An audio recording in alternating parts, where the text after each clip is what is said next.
Welcome to our channel. Today we how to activate Bank of America debit card by phone step by step clearly. To activate your Bank of America debit card by phone, begin by locating the phone number on the back of your card. This number is dedicated to customer service and can assist you with activation. Next, take a moment to gather the necessary information.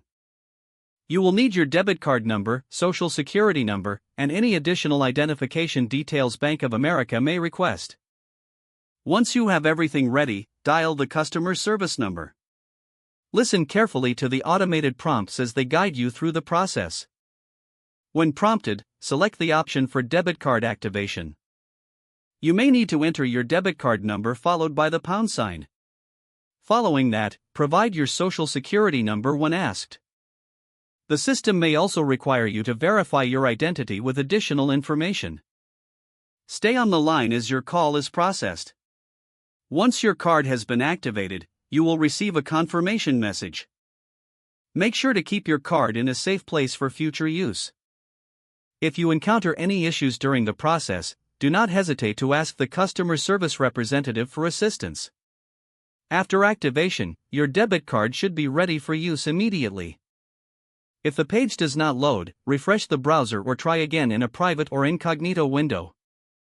Make sure you are using the correct email address, then retype it carefully to avoid small typos.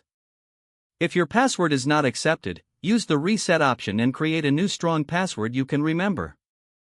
Check your spam folder for verification or security emails, then complete any requested confirmation steps. Enable two-factor authentication if available to improve account security and reduce unauthorized access risk. After signing in, review your profile details so your contact information and settings are accurate and current. If you see an error message, note it down and try again after restarting your device and internet connection. Log out when you finish, especially on shared devices, to keep your account and payment information secure. If the page does not load, refresh the browser or try again in a private or incognito window. Make sure you are using the correct email address, then retype it carefully to avoid small typos. If your password is not accepted, use the reset option and create a new strong password you can remember. Check your spam folder for verification or security emails, then complete any requested confirmation steps. Enable two-factor authentication if available to improve account security and reduce unauthorized access risk. Don't forget to like this video and subscribe to our channel for more step-by-step tech guides.